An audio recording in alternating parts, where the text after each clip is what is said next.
Hi అండి, welcome back to our channel. Akshaya Tritiya రోజున బంగారమే కొనాల్సిన పని లేదు. వీటిని కొన్న లక్ష్మీదేవి అనుగ్రహం మీ సొంతం. హిందూ మతంలో అక్షయ తృతీయ రోజు చాలా పవిత్రమైనదిగా పరిగణించబడుతుంది. ఈ సంవత్సరం ఈ పర్వదినం ఏప్రిల్ 30వ తేదీన వచ్చింది. చాలా సంవత్సరాలుగా ప్రజలు ఈ రోజున ఏదో ఒకటి కొనే సంప్రదాయం ఉంది. కొందరు బంగారం, వెండి వంటి విలువైన లోహాలను కొంటే మరికొందరు వాహనాలు, ఇల్లు లేదా దుకాణాలు కొంటారు. అయితే అందరూ భారీ మొత్తంలో డబ్బులను వెచ్చించలేరు. వీటిలో మీరు కనుక కొనలేకపోతే నిరుత్సాహపడకండి. అక్షయ తృతీయ రోజున ఈ 5 వస్తువులను కొని ఇంటికి తీసుకురండి. వైశాఖ మాసంలో వచ్చే శుక్లపక్షంలోని 3వ రోజును అక్షయ తృతీయ అని అంటారు.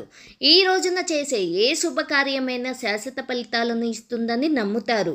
అందుకే దీనిని అక్షయ తృతీయ అని పిలుస్తారు. 12 నెలల్లో ప్రతి శుక్లపక్ష తృతీయ శుభప్రదమైనదని కూడా నమ్ముతారు. అయితే వైశాఖ మాసంలోని తృతీయను అత్యంత శుభప్రదమైన సమయంగా పరిగణిస్తారు. అక్షయ తృతీయ రోజు చాలా పవిత్రమైన సమయం. ఈ రోజున ఏ పంచాంగం చూడకుండానే ఏ పని అయినా చేయవచ్చు. ఈ రోజున వివాహం, గృహప్రవేశం, నామకరణ వేడుక, భూమి పూజ వంటి ఏదైనా శుభకార్యం శుభప్రదంగా పరిగణించబడుతుంది. దీనితో పాటు ఈ రోజున బట్టలు, నగలు, ఇల్లు, ఫ్లాట్లు, వాహనం మొదలైనవి కొనడం కూడా చాలా శుభప్రదంగా పరిగణించబడుతుంది. అయితే ఇటువంటి పెద్ద వస్తువులను కొనలేని వారు నిరాశ చెందవద్దు. ఇంట్లోకి ఈ 5 వస్తువులను కొని ఇంటికి తెచ్చుకోండి. పత్తి, దూది. మీరు ఇంటికి తీసుకురావాల్సిన మొదటి వస్తువు పత్తి. కనుక ముందుగా పత్తిని అక్షయ తృతీయ రోజున కొనుగోలు చేసి ఇంటికి తీసుకురండి. ఈ రోజున పత్తి కొనడం చాలా శుభప్రదంగా పరిగణించబడుతుంది. ఇది మీ వ్యాపారాన్ని చాలా పెంచుతుంది. రాతి ఉప్పు. మీరు ఇంటికి తీసుకురావాల్సిన 2వ వస్తువు రాతి ఉప్పు.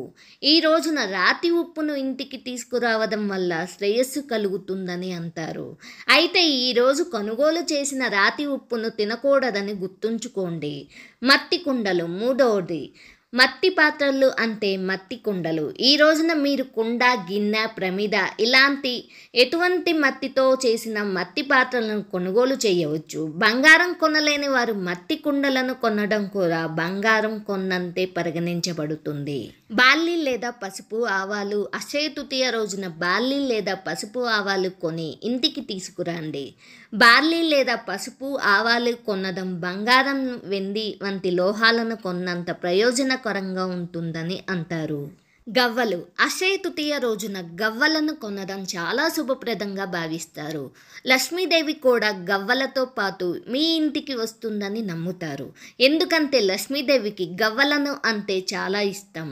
ఈ రోజున 11 గవ్వలను కొని వాటిని ఎర్రటి వస్త్రంలో చుట్టి లక్ష్మీదేవికి సమర్పించాలి. ఇలా చెయ్యడం వల్ల ఇంట్లో సంపదకు ఎప్పుడూ కొరత ఉండదని నమ్మకం. Thank you friends. మీకు ఈ వీడియో నచ్చితే లైక్ చేసి సపోర్ట్ చేయండి. అలాగే మరిన్ని వీడియోస్ కోసం నా ఛానల్ని సబ్స్క్రైబ్ చేసుకోండి. ఫ్రెండ్స్, రిలేటివ్స్కి షేర్ చేయండి.